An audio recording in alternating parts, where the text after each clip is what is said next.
What you have been calling just enough was actually my way of teaching you that my vessel never runs empty. Not the slim margin you have been mentally counting at the end of each month. Not the careful rationing you have been performing on your own affection because someone, long ago, taught you affection ran out. Not the cautious portion of peace you allow yourself before guilt arrives and confiscates the rest. The brim of your cup, in this very hour, is already higher than your hand can register, and the table around you is set with more than your eye has yet been trained to see. Stay near this kitchen counter for the minutes ahead. Let me show you why the phrase, just enough, has been a lid you placed on a cup I have been quietly filling past the rim for years. And let me set into your hand a sentence I once spoke through a weary prophet to a weary people. A sentence that will hush, in this very hour, the long suspicion that the abundance I keep speaking about belongs to other lives and never to yours. Hear the line under everything else I am about to say to you. Your cup is overflowing in heaven before it overflows in your hand. I see you. Your fingers have been measuring the rim of the same small cup for years, looking for the precise level past which you would finally be allowed to relax. The mother who stopped asking me for help with her finances because she came to believe that requesting more than survival was a kind of greed I would not honor. That mother is in front of me now. The father who lost his job 2 springs back has retrained himself to call constant tension responsibility, and did not notice when the word changed shape inside him. A young one quietly agreed with the comparison voices that the love arriving in her life would always be smaller than the love arriving in other lives, and stopped praying for fullness because partial seemed like the realistic ceiling. An older one watched the table where her family once gathered grow thinner each year and has begun apologizing inwardly for the size of her hope that the table will gather again. A widow measured the small jar of oil one more time at the end of a long month and tried not to picture what would follow the bottom. A single one whose apartment has felt too quiet for too long trimmed the dream of partnership down to at least a few good friends, because the smaller version felt less foolish to keep carrying around. Someone whose health stopped cooperating 2 springs back has narrowed the prayer down to fewer bad days, because the word thriving began to feel like vocabulary for other people. A family eating in shifts because work hours do not line up has stopped expecting evenings together because expecting it began to hurt. None of this trimming is invisible to me. Each smaller request landed on my ear with the full weight of what it was originally meant to be. And the original size has been carried in my hand on your behalf the whole stretch you have been settling for the trimmed copy. Not impatient with the trimming, tender about it. A heart that was disappointed early learns almost as a survival skill to measure the cup carefully so disappointment cannot pour over the rim a second time. That is not faithlessness. That is the bruise of a child who once held the cup forward with both hands and watched someone tilt the pitcher away.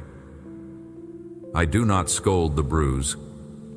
I am widening the cup from the inside, slowly, so the abundance arriving has room to enter, without crushing the part of you that grew cautious for good reasons. Open both hands in your lap. Turn the palms upward. Let them stay there for the length of the next paragraph without doing anything useful with them.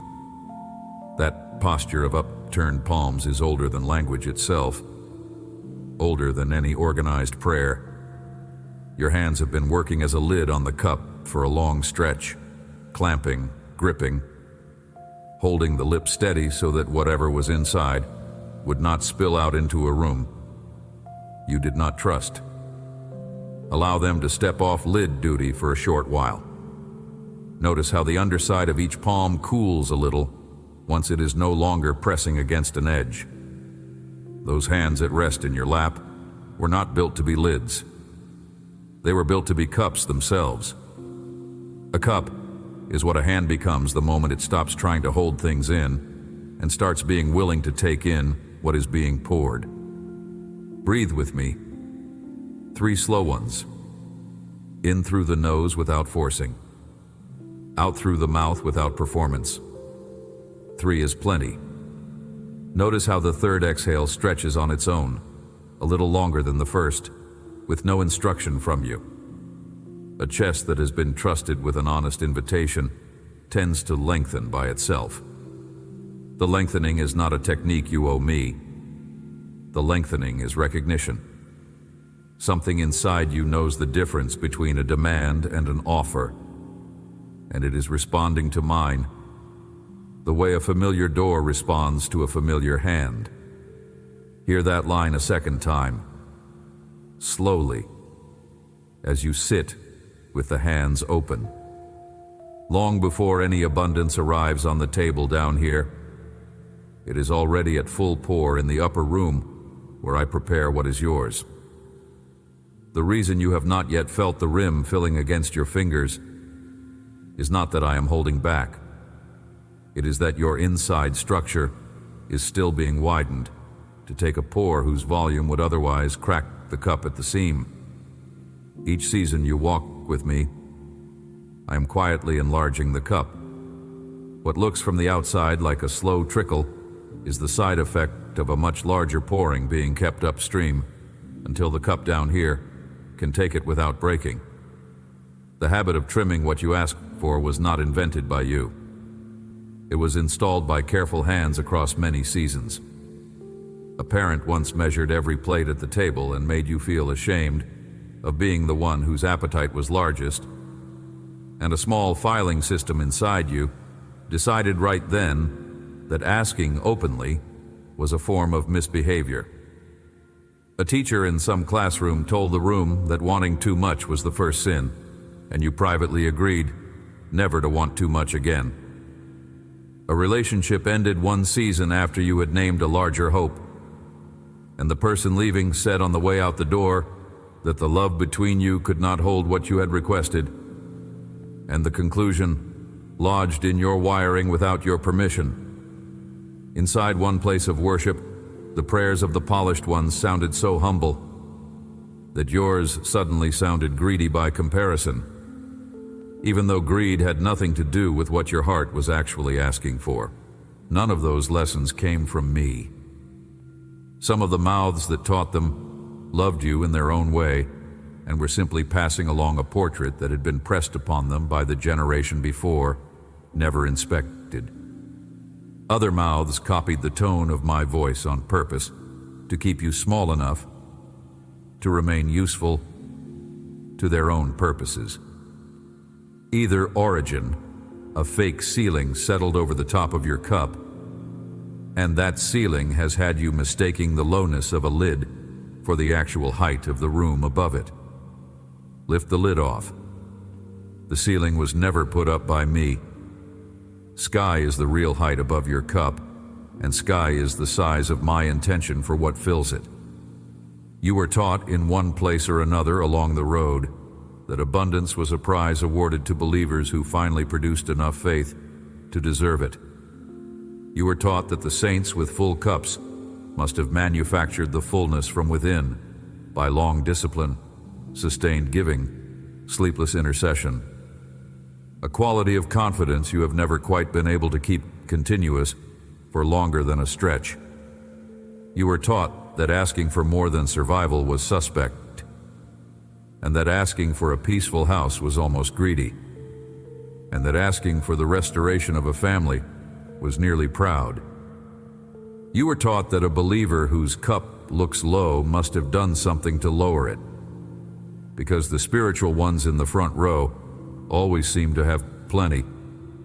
That is not how abundance has ever moved through my kingdom. Filling any cup has never gone by that rule on my side of the counter. A picture has been hanging in the inner room of your chest for years. A believer with raised hands, gleaming smile, wallet thick, problem solved, life polished down to a brochure, and the brush that painted it was not mine. Some of those painters loved you in their own way and were repeating a portrait handed to them by tired generations before. Other painters borrowed my name on purpose to sell you a smaller gospel that needed your striving in order to keep its lights on. Either origin, the portrait was wrong, and it has been quietly teaching you that abundance comes shaped like a billboard, when the actual shape of abundance in my economy is much closer to a kitchen table at the end of a long day with the right people around it and a soft lamp on. Lean the billboard against the wall. Allow me to describe what overflow actually looks like inside my household. Overflow, in my economy, is not first a bank account growing. It is a marriage that has begun talking again after a long silence. It is a body that has finally agreed to sleep through the night for the first stretch in months. It is a child returning a phone call without being asked. It is a peace that arrives in the chest on an ordinary Tuesday and stays through the news that lands wrong in the afternoon. It is a friendship that finds its second wind on a walk that had only been planned as 10 minutes. It is the disappearance of a fear that had been living rent-free in your shoulders for so many years, you no longer remembered what your shoulders felt like without it. It is a meal that tastes like a meal again. It is a song you used to love coming back on the radio, and you sing it. None of that registers on a billboard. All of that is the actual overflow.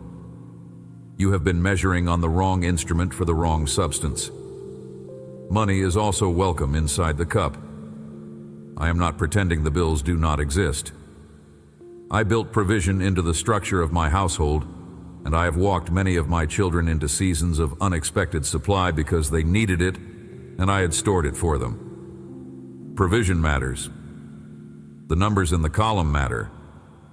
The roof and the food and the medicine matter. What you have been told, however, is that overflow means the bank account becomes the headline and the rest of life becomes the footnote. The actual order is the opposite. Peace is the headline. Family is the headline. A sound body is the headline. A heart that has stopped negotiating itself smaller is the headline. Money is one of the chapters underneath, and I bring that chapter on the timeline that does not let it become the Lord of the cup. You have been measuring abundance by what shows up on your bank statement at the end of each month. That is the wrong instrument for the substance. Some of my most full-cup children across the centuries had thin statements and a wealth no banker could quantify. A home where everyone sat down together and finished the meal without anyone slipping away early, a faith that warmed strangers when they crossed the threshold, a body that was tired in the right way at night because it had been spent on the right loves during the day. Other of my children carried larger statements and also carried a cup I had filled past the rim. Either way, the cup was mine to fill, and the fullness was measured in something the eye cannot read on a piece of paper. I want to read you a sentence I once spoke through one of my old prophets to a people who had stopped trusting me with their abundance. Hear how it came to be carried in my word. After a long exile, a remnant of my people had returned to their land and rebuilt their homes. Yet inside their chests, the old fear of scarcity had survived the journey. They began calculating with me in the way frightened children calculate at the dinner table, eyeing the bread, sliding their portion closer, holding back what they had once been taught to bring openly. They had stopped trusting that the table I had set for them would hold up under their honest hands. The tithe was no longer arriving at the storehouse. The first portion was being trimmed off and stored privately. The remnant had begun loving me at arm's length, with the cup held tightly to the chest. So I sent a tired prophet by the name of Malachi to speak a sentence into the middle of that frightened community. I told him to deliver to a fearful, calculating people a dare I have almost never offered to anyone in my long history with this earth. Hear the strangeness of it. I do not invite my children to test me. Faith is not a thing tested at my expense. Yet to this particular people, in this particular hour, I made an exception. I dared them to bring the full portion, openly and without trimming, and to watch what I would do in response. Picture them receiving it. A small gathering at the edge of the rebuilt city, farmers with their hands still smelling of harvest, mothers with babies on their hips, elders who remembered the exile and had counted every grain since. They had been bracing for another rebuke about what they had failed to give. What arrived instead was a dare. This is what I said. Malachi chapter 3, verse 10. Bring the full tithe into the storehouse, that there may be food in my house, and thereby put me to the test, says the Lord of hosts. If I will not open the windows of heaven for you, and pour down for you a blessing until there is no more need. Stay close to that verse for a moment. Walk through it slowly with me. A fast reading misses the door this sentence is opening. Bring the full tithe. Read those 4 words again. Full. Not the trimmed portion. Not the portion you would feel comfortable losing. Not the leftover after every other anxiety has been paid first. Full. The first slice. The honest one. Why full? Not because I need the bread, child. The storehouse is mine, and I had filled it before any of you were ever born. Bring it, because what you bring openly is what your own hands learn to receive openly. A cup held closed cannot also be a cup held open. The trimming you have been doing on what you offer is the same trimming that has been keeping you from receiving what is on its way. Tithe in my economy is never a tax. Tithe is a wide opening of the hand on both ends. Into the storehouse. Here where the bringing goes. Into a place I have prepared for keeping what you bring. There's a real storehouse, and your name is on the lintel. Whatever you place inside it is not lost. It is being held by the one who built the storehouse in the first place. The fear that the bringing has vanished has not happened in my economy. What is brought is kept. What is kept is multiplied. What is multiplied returns by a route the eye does not always see in advance. That there may be food in my house. Notice the smallness of the request. Not so that I may become enormous. Not so that the storehouse may overflow for its own sake. So that there may be food in my house. So that the family I am gathering can sit down at a table. So that the orphan and the widow have a place to come. So that the stranger has bread. So that the worship gathered inside the walls of my house has something to share. The blessing I am about to describe is not for hoarding, it is for circulating. Abundance in my household always moves. The cup that overflows pours into the cup beside it, and thereby put me to the test. Hear how unusual this is from my mouth. Almost never do I invite testing. Faith is the territory where I am trusted without proof. Yet to this calculating remnant, and to you now in this hour, I am willing to widen the rule. Bring it openly, and watch. Do the unusual thing of trusting that the one who built the storehouse can be trusted with what enters it. That is the dare. Not a transactional dare, a relational one. I want you to know I keep my word, and I am willing with you to demonstrate it. If I will not open the windows of heaven for you, read this image and let it stand in your mind for a breath. Windows of heaven. Not a small portion lowered through a slit. Windows, plural, open. Heaven itself, ventilated downward into your life, like a house finally getting air on a summer evening. The picture is not of a careful drip from above.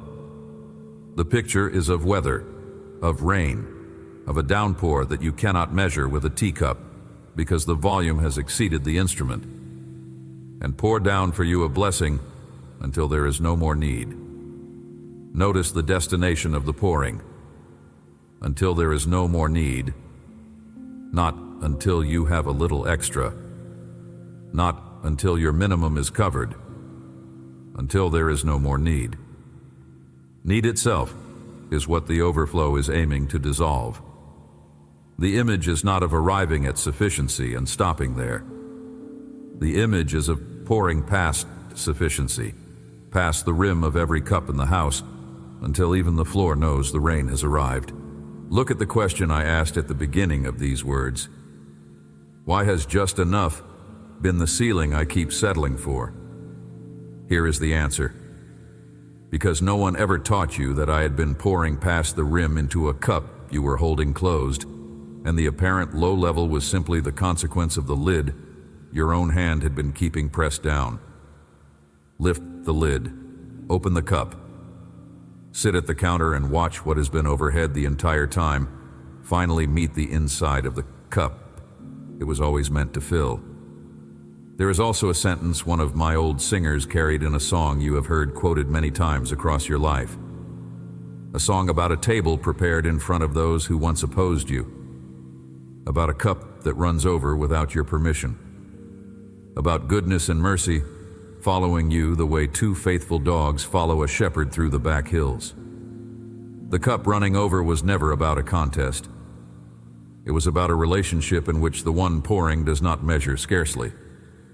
That song and the Dare in Malachi are speaking about the very same kitchen, the very same counter, the very same pitcher in my hand.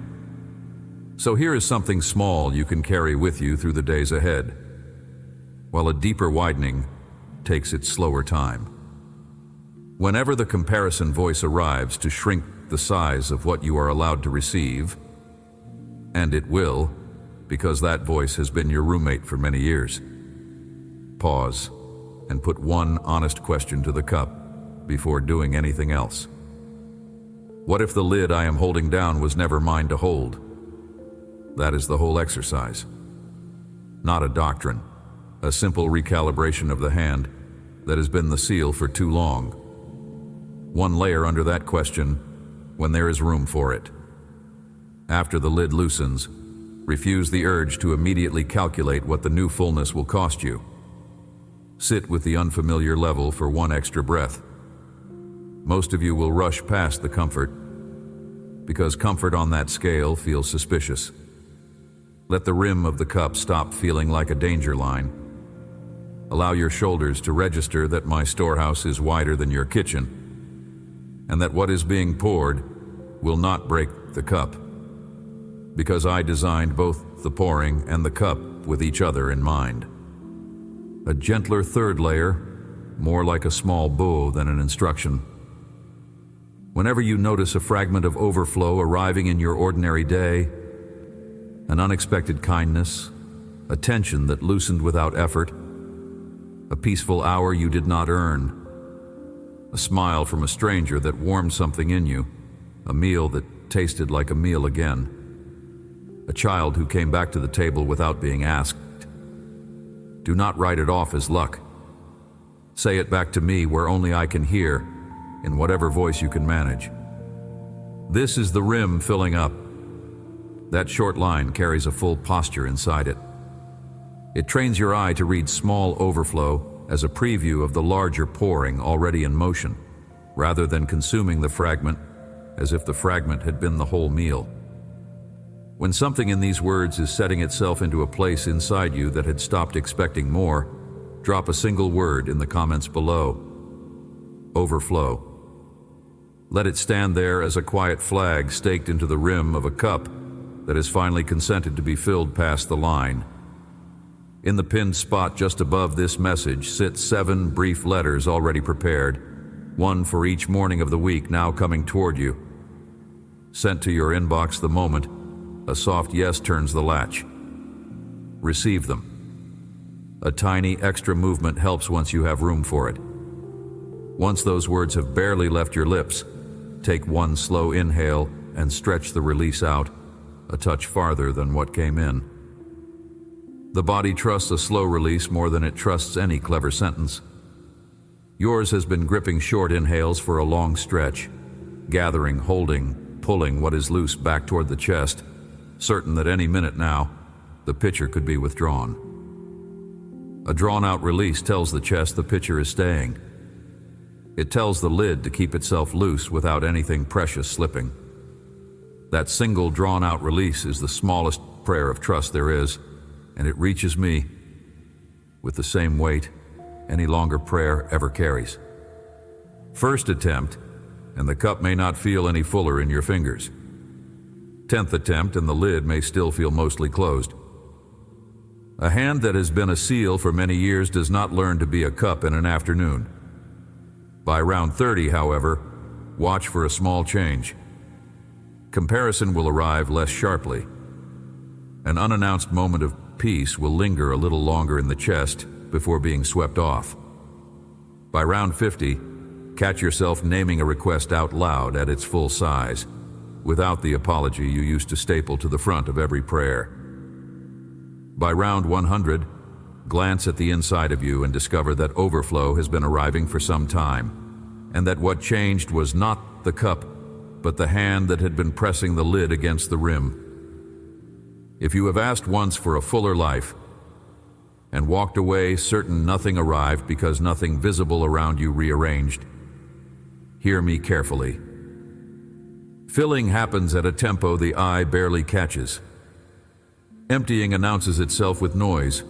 Refilling does not. A morning when the level rises is almost always a morning with no fireworks attached.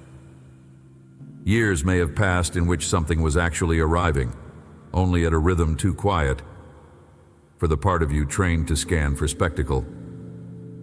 Bring the cup once more. Place it on the counter between us without explaining why you stopped trusting. The pitcher in my hand has not been set down. The angle simply needed adjusting so you could see that the pouring never paused. To the parent who has been praying for the restoration of a child and lowered the prayer down to at least keep them safe, hear this also. You do not have to keep the smaller version of the prayer. Restore the original. The original was wholly restored, table set, embrace returned. And the original is what I have been working on in rooms of that child's life you cannot see. Lift the lid off the smaller asking. Let the bigger one breathe again. A lifted lid does not require you to feel certain. It only requires you to stop holding the lid down. For the one whose finances have been frightening for so long that the prayer has shrunk down to, let me cover the basics. Hear this too. The basics are welcome. I will meet you there. I'm also asking gently whether you can let the prayer be larger inside the same room. Provision in my economy is not stingy. The careful posture you adopted in lean years was a smart posture for those years, but it has overstayed its season inside you. Allow yourself to ask out loud for the cup that has more than rent in it, more than groceries. A small margin for joy. A meal eaten without doing math in your head. A vacation that is not a luxury but a piece of breathing your family was made for. Asking for the wider thing is not greed. It is the cup remembering its actual capacity. For the one whose body has been ill for a long stretch, and you trimmed the healing prayer down to fewer bad days. Hear me carefully. You are not required to keep the trimmed version. Lift the lid off the smaller asking. Let the bigger one breathe again. Whether full healing arrives on the timeline your heart was hoping for, or on a slower one, or in the next life, what I have for you is whole, and the whole is held in the storehouse with your name on it. You do not have to know the timing in order to allow the size to be restored. For the family eating in shifts, or sleeping in shifts, or living in shifts because schedules will not line up. Hear this also. The longing for a table where you all sit down together is not nostalgia. It is the original design speaking. I have not lost the blueprint. The table will be rebuilt. The timing is mine. The rebuilding is already underway in pieces you cannot see yet. Keep setting the empty chairs without apology. Empty chairs at my tables have a way of getting filled in seasons that did not announce themselves in advance. If these words are reaching you from inside a season where abundance has already arrived, a peaceful home, a body cooperating, finances steady, a marriage warm, listen for this too. Plenty is a posture with its own quiet risks. Cups that have stayed full for a long stretch begin behaving as though they themselves had been the source of the filling. That is the very season most prone to a slow, almost soundless interior drying that nobody notices until the rim is dry. Stay tender at the lip of the cup, even on mornings where nothing is currently cracking. Pour outward into the cups beside yours. Movement keeps abundance abundant. Hoarded plenty has a quiet way of going stale on its own shelf. For the one whose abundance has begun to come, and you keep finding reasons to turn it away because receiving feels harder than earning, hear this last word. The discomfort you feel when good things arrive without being earned is not piety. It is an old wound speaking in a religious voice. Receiving is a faith muscle. I am training you to use it. The first overflows may feel awkward in your hand. Hold them anyway. Say thank you out loud, even if your voice catches on the second word. Let yourself enjoy the meal without immediately calculating what it will cost you. Let yourself be loved without immediately auditing your worthiness. Receive. The cup was made to hold what is being poured. One more time. The way a friend pauses on the front step to say a true thing before walking off. Your cup is overflowing in heaven before it overflows in your hand. Take that sentence into the days ahead, the way someone takes a small lantern down a long, unlit hallway. Say it at the kitchen sink. Murmur it over the bills before the envelope opens. Set it against the comparison voice the next time it arrives. This is no slogan. It is the actual truth about the cup in your fingers, the storehouse feeding the cup, and the hand presently tipping the pitcher. Amen. Should something here have arrived in the place where your cup has been low for too long, 7 brief letters wait in the pinned spot beneath this video, 1 for each morning of the coming week, slipped into your inbox the instant a soft yes turns the latch. Receive them. Pass this message to someone whose table has been thin for too long without a hand to widen it. Tap subscribe so the word coming after this one reaches your feed before the comparison voice returns. The overflow was never meant to be received with the cup held alone.